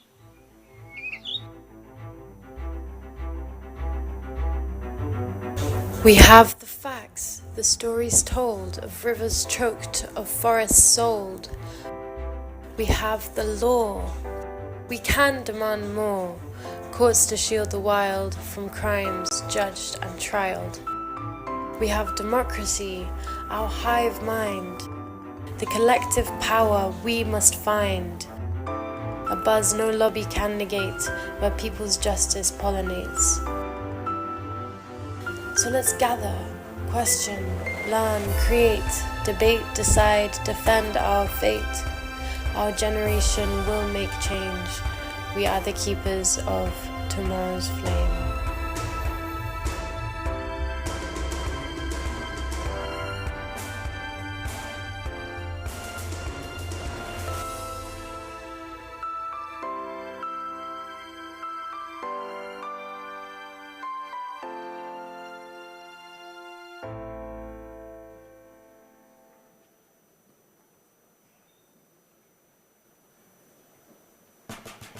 The people have cast their votes. Now what? Finding ways to have citizens engage beyond the ballot is critical for a healthy democracy. Of, by, and for the people is part of the American spirit. Thomas Jefferson once said, "I know no safe depository of the ultimate powers of the society, but the people themselves. And if we think them not enlightened enough to exercise their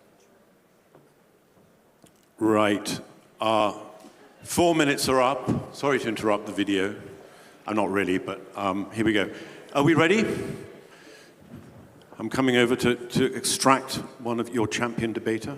Namatai, are you the nominee? Yes. Well, you both come up onto the stage. Bjorn, you're I think, oh, no, Helen, you're the nominee. Okay. So we're actually going to start with the against team first, just to reverse the order. And I remind everybody, you have 2 minutes. The clock is there, and the floor is yours. We've had arguments from the other team, and the simple responses that we have are as follows. When there is an argument about stability, we need to appreciate that throughout history we have had other authoritarians such as Hitler, and they offered stability, but at what cost? Concentration camps, gas chambers. We also had about the argument that authoritarians are much more popular. And what we understand is that their popularity springs from how they are manipulating fear, how they are manipulating hate to actually garner that particular popularity and public support. We also then look into the Inquisition around the benefits of democracy, particularly the economic questions that they raised. And this is actually premised upon the assumption that democracy and neoliberal economics can be bunched together. But what we are actually understanding is that democracy and neoliberal economics cannot be bunched together. The economic issues must be dealt with separately, and democracy must be looked at separately, just in the same way as authoritarian systems must not be bunched together with neoliberal economics, because there are certain authoritarian systems that are also not delivering economically. Hence, it cannot be said that authoritarian systems would deliver more economically simply because they are authoritarian. We also move on to the assumption that has been made by the other team that people would naturally choose authoritarianism. Who would naturally choose having to live in a system where if you oppose or express dissent, you could be sent to prison? Who would naturally choose to live in a system in which if you are against the establishment, you could have your reputation tarnished and the system itself could absolutely erase you systemically, structurally, politically, and socially? I will end by saying this. I have lived in an authoritarian system in which when I was suspected of intending to plan a protest, I was abducted, held incommunicado for 8 hours, and eventually arrested and spent 35 days in prison. Now you tell me who would want to live in such a system. Thank you. Well done.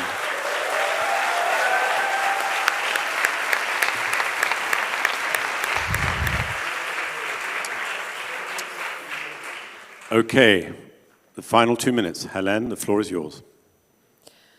What doesn't kill you makes you stronger.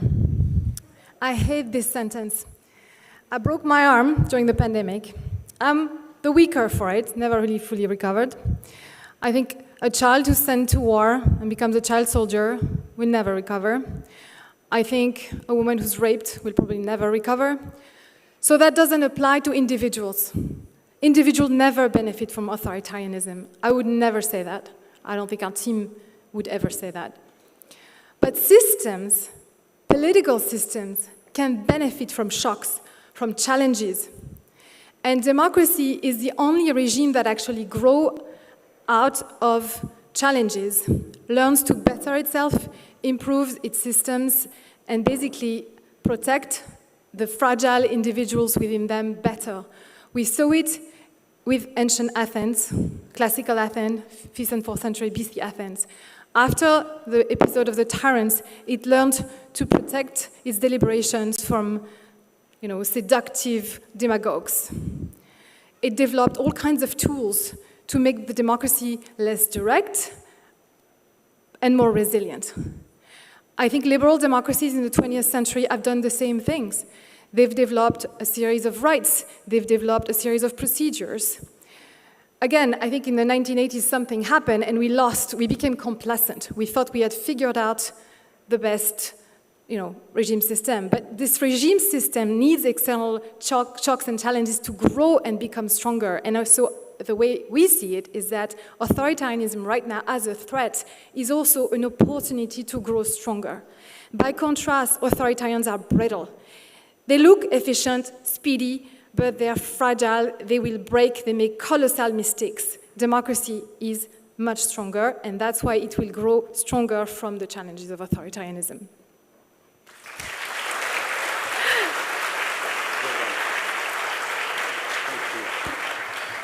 So, by the way, it's quite a challenge to argue for the benefits of autocracy to a democracy conference. So, I applaud all of our debaters this evening for coming up here and putting your best foot forward. I really appreciate it. And to our jurors, please give them a warm hand of applause.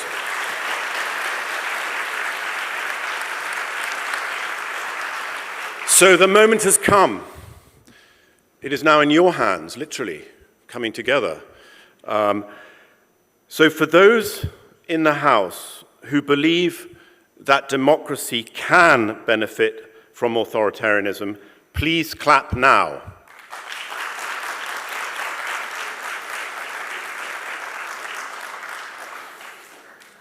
Okay.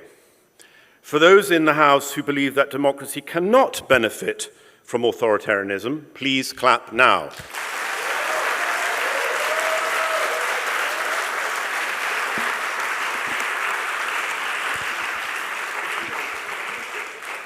Again, you're a tough crowd for this group, but thank you very much. The whole principle of this evening and all of the New York Times debates are really about what we've heard tonight, about listening to two arguments, being respectful in listening to those arguments, and how can we reach across the aisle and reach compromise. We seek a broad church of views in our opinion column at the New York Times, but ultimately, we're about trying to seek the truth. And again, I'd really appreciate your participation this evening and thank everybody. Kim for helping putting this together, and for the ADF for allowing this platform to take place. We greatly appreciate it. Thank you. Thank you all.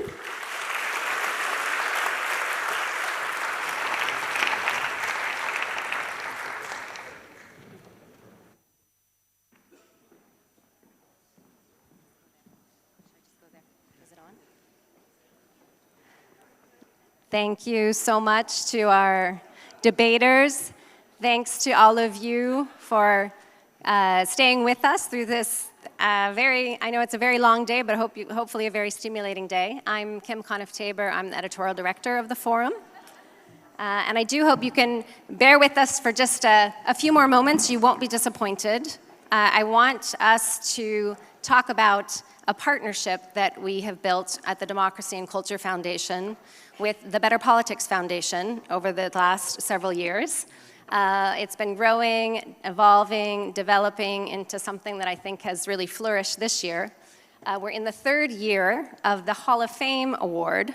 We've just been talking about reinventing democracy, and we know that there are people who are on the ground every day fighting the good fight We've talked a lot about human rights defenders today, but I think we also have to give it up for our politicians who are doing a very, very difficult job, and especially in today's very toxic environment. And so I just want to call to the stage my good friend and partner, Lisa Witter, from the Better Politics Foundation. She's the CEO. Yay for Lisa. Who will present the winners, the newest inductees in our Democratic Innovators of the 21st Century Politicians Hall of Fame. It's a mouthful, but I hope that you will give them a huge round of applause because they really deserve this award. These are people who are innovative or who are just doing the good work every single day, and I think we really owe it to them to give them our attention. Thank you.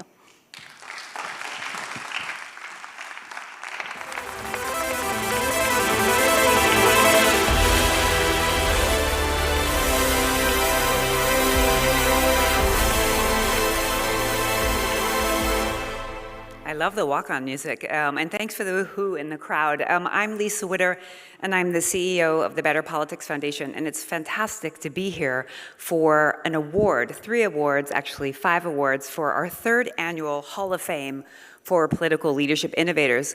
Now, I've been really lucky the last day to be here with 25 MPs or senators from around the world, as you have been in your conference.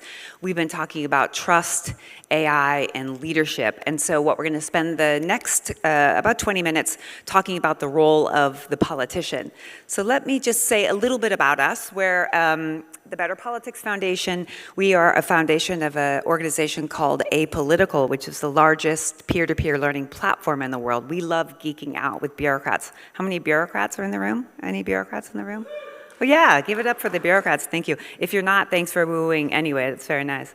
So we're really about renewing leadership and rebuilding trust. And today in our session, we learned that trust has 3 major components.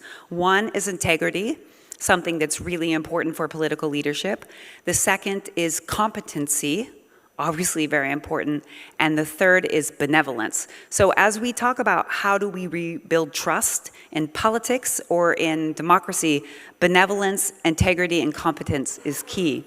And what we do is we really try to inspire hope, equip political leaders with what they need. You know, we have 18th century politics, 19th century institutions, 20th century technology for 21st century challenges. So how do we support people and politics to rise to the challenge of the complexity and speed of what it means today?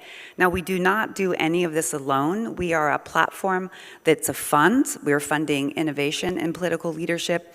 We're a launch pad, and we're a convener. And I just would like my friends from the L Hub who are here, we don't do this alone.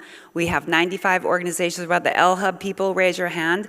None of democracy can improve or we get the political leaders that we need without each other. So I just want to thank everyone who's on the boat, and we're all rowing together. And we really believe the theory of change for democracy. You cannot update or protect democracy unless you look at the talent. Politics is about people. So who are the people in the system?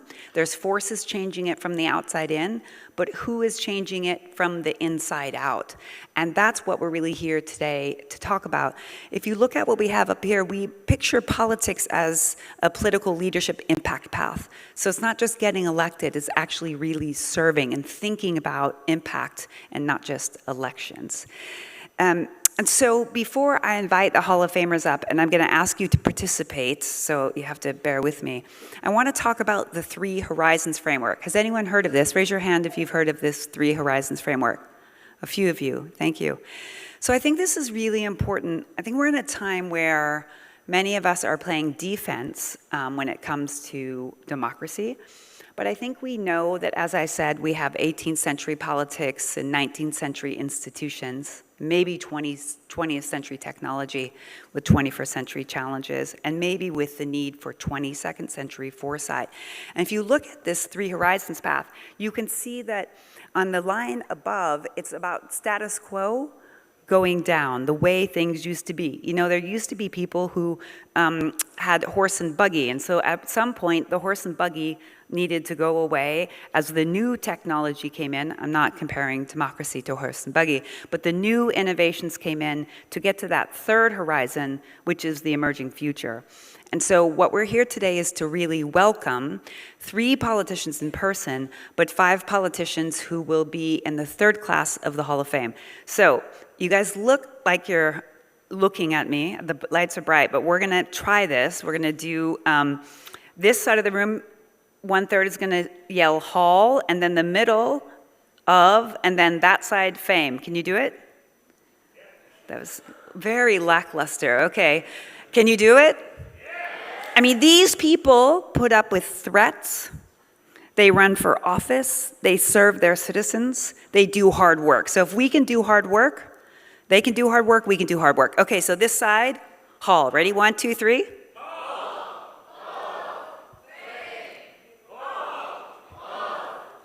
Super, if I could bring you guys out, that would be fantastic. Give them a big round of applause. Welcome to the Hall of Fame. So first up, I'd like to ask Ruth Forrest. She's the Deputy President of the Tasmanian Legislative Council. She went from midwife to Parliament. This lady is tough as nails, and she loves people. Ruth.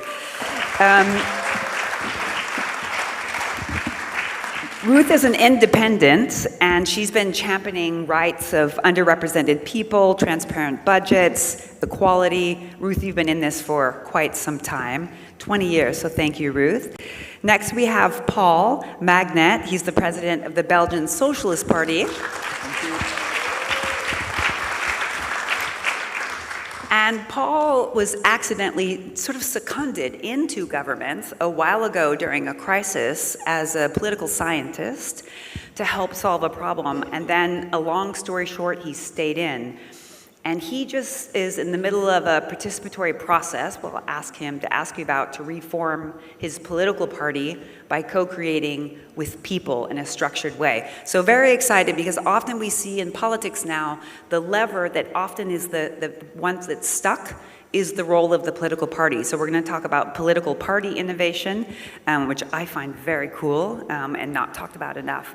And then next, we have Eva Abdullah. Eva, yeah, give her, I like it.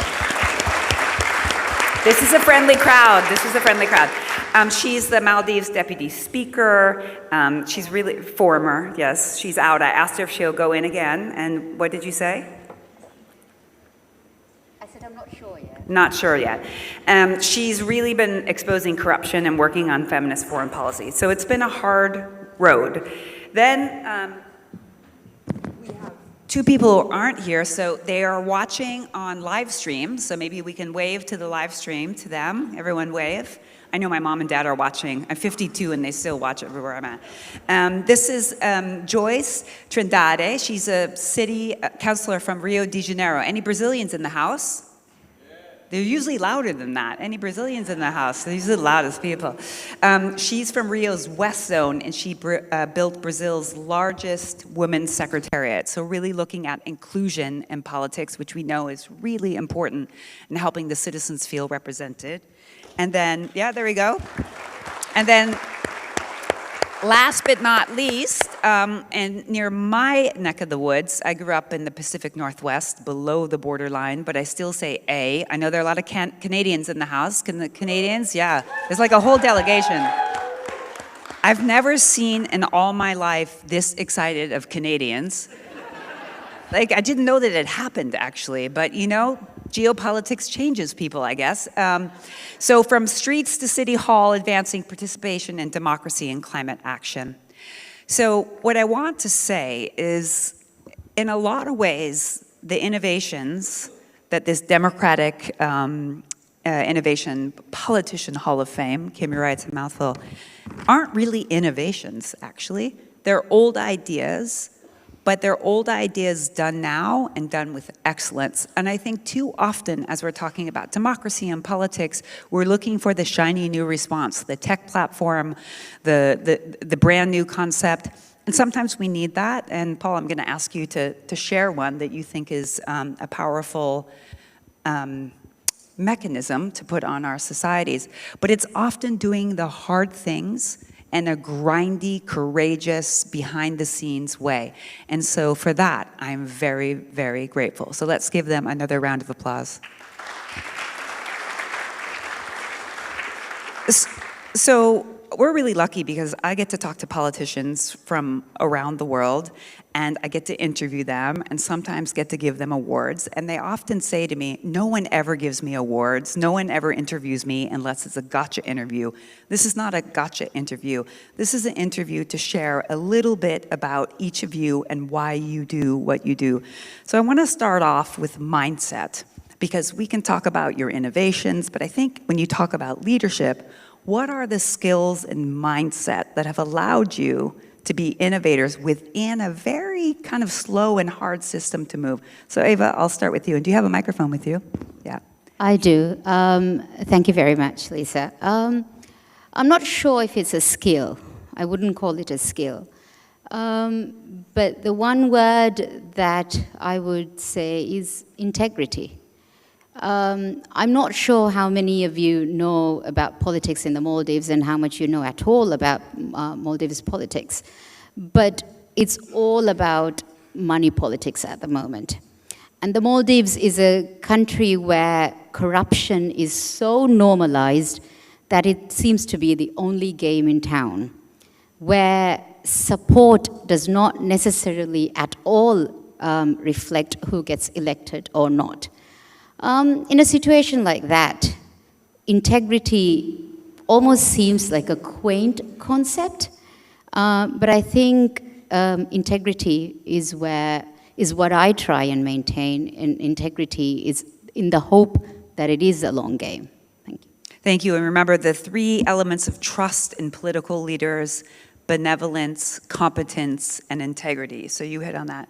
Ruth, maybe say a minute about what you have done to earn your seat on the stage, and what is that skill or mindset as a former midwife that you birthed? Did you like that? That was smooth. You birthed into the political system. Yeah, I think being a midwife and a sex educator was a very good training ground for being a politician. You need to think about that. For me, it's really about determination and not giving up, being willing to play a long game, so that when you're not pushing through and not getting where you want to get, stepping back, taking time to find out what the barriers are, playing that long game, and finding another way to achieve the outcome. There's often more than one way, and being willing to keep your eyes up and your vision wide to find the other way. If there's not a way, make a way. If there's not a way, make a way. Yes, some round of applause. 20 years as an independent, not so easy. How about you, Paul? I know you're doing a system within the political party. Maybe just say a few words about it. And Eva, I'll come back to you to give a little headline of what you're doing. Explain your skill or mindset and a little bit about what you're doing. Yeah, what I'm doing, what I'm doing is quite simple. It's simply implementing within a political party deliberative panels as we've experienced in local authorities, regions, and so on and so forth. And when we had this idea, I was struck by the fact that no one had this idea before. So political parties remain black boxes in democracies, and we need to democratize them. And the kind of skill that you need, I think, is curiosity, I would say, and some consistency. I was a political scientist in a former life.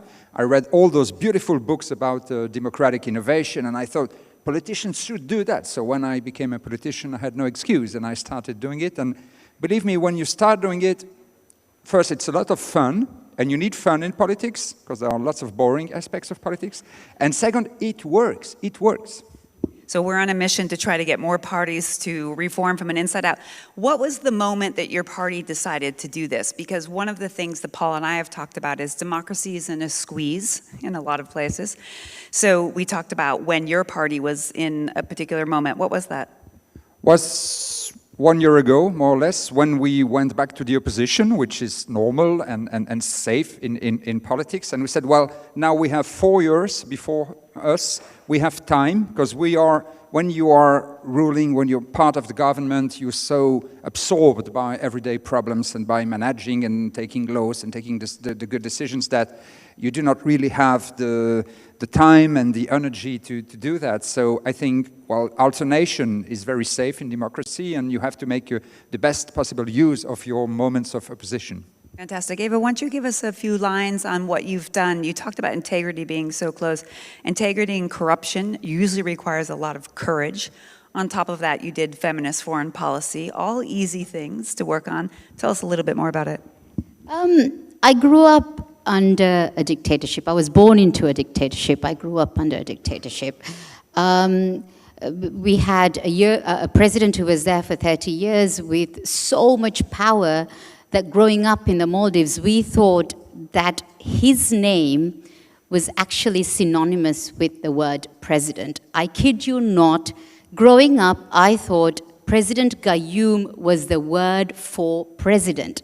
That is how much control, I mean, you get the picture. No freedom of speech, no political parties, no political pluralism, only one man's name on the presidential ticket, etc., etc.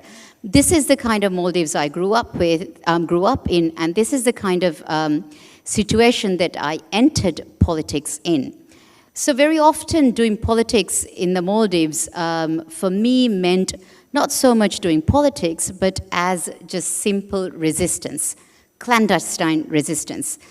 I started off as an activist and spent my entire adult life as an activist trying to run an anti-corruption underground network, trying to run an anti-torture underground network, advocating and agitating for political parties, and finally, winning.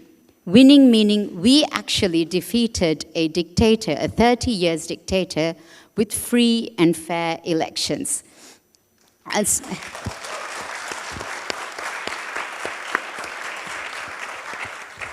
Look up Maldives politics, please.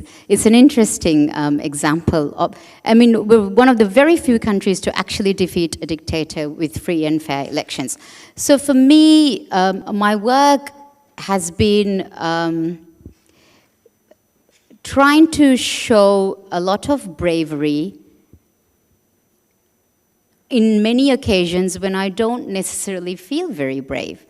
But you put on a brave face because you have to keep going and you have to keep going.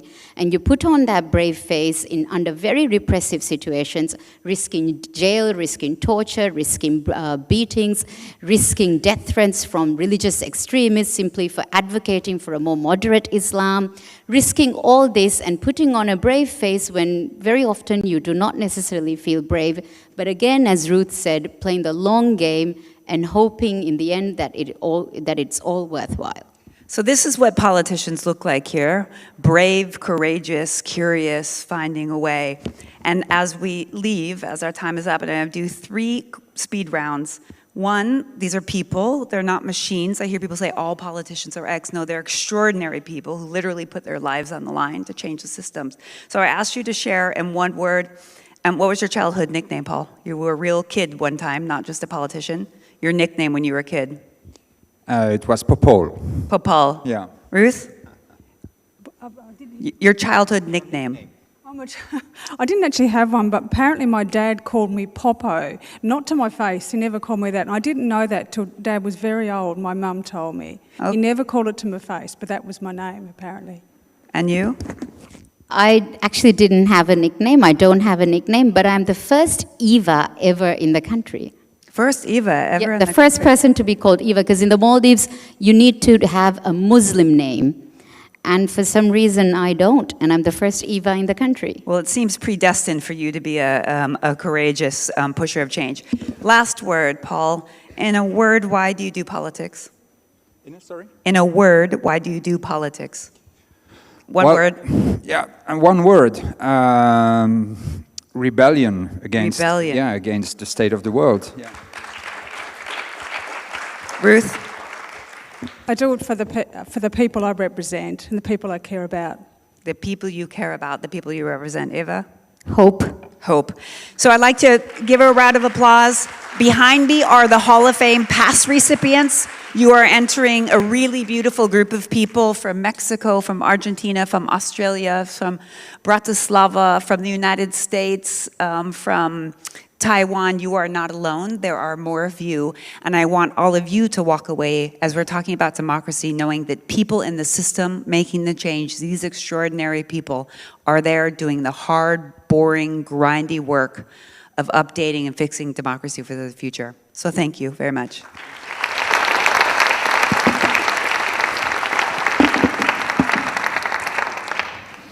Thank you and congratulations. It's great to see our Hall of Fame growing, and it will grow even more.